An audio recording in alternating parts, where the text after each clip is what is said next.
Welcome back to Great Explanations. This is the continuation of Insurance 101.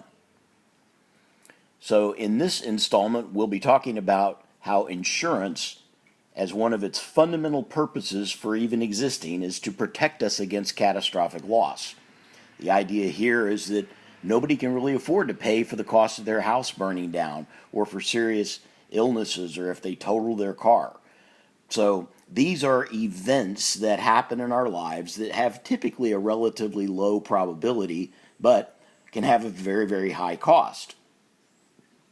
So what could be causes of these low probability, high cost things like storms, fires, earthquakes, floods, accidents, etc.? So in each of these types of insurance, which we'll get into, and then of course we'll move on to more detail on health insurance as we get later into the series. But for example, with an automobile policy, you total your car. Cars today can be $30,000, $40,000, $50,000, $70,000. So that can be considered a catastrophic loss, and you would want the insurance company to pay for that.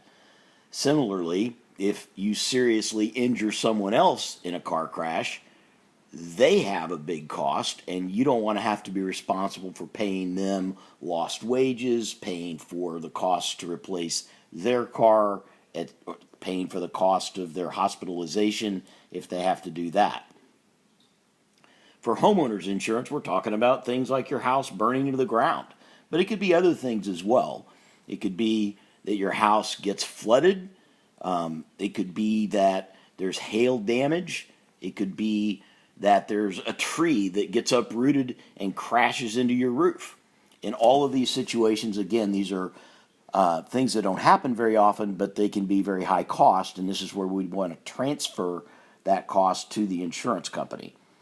For life insurance, the basic idea here, particularly with people who have families, younger people, and while it used to be mostly men, today men and women both are working and raising families. And so if either one of the spouses were to die early, then the income that spouse earns is lost. It's lost forever. And so the remaining spouse and the children would then use the life insurance proceeds to replace income that was lost due to the other spouse's premature death.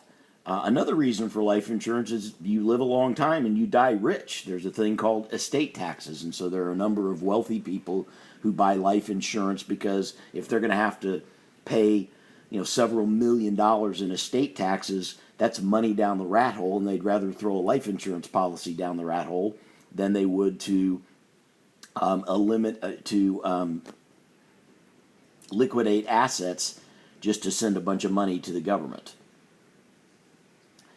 Then there's disability insurance, and this is basically the type of insurance that pays you if you can't work. It could be due to an illness, such as a heart attack or a stroke. It could be due to an accident that would prevent you from ever working again. If you broke your back, for example, or wound up in a wheelchair and couldn't do the type of work that you did before. So some disability insurance would cover you for total disability, and some covered you for partial disability. And then health insurance, of course, this is going to protect you against costs associated with illnesses such as cancer, illnesses such as a heart attack or a stroke, or it could be any type of accidents that cause serious injury to you, and all of the medical bills associated with that can get quite expensive, as we all know. So we have health insurance, and then we will talk in the next section about cost sharing, but we'll finish up this one with liability insurance, and this is where something that you did cost somebody else a bunch of money, and they want you to pay, and you're responsible for that. So the most common for the typical person is going to be liability insurance associated with your automobile policy. In the next installment, we'll talk about spreading risk. Stay tuned.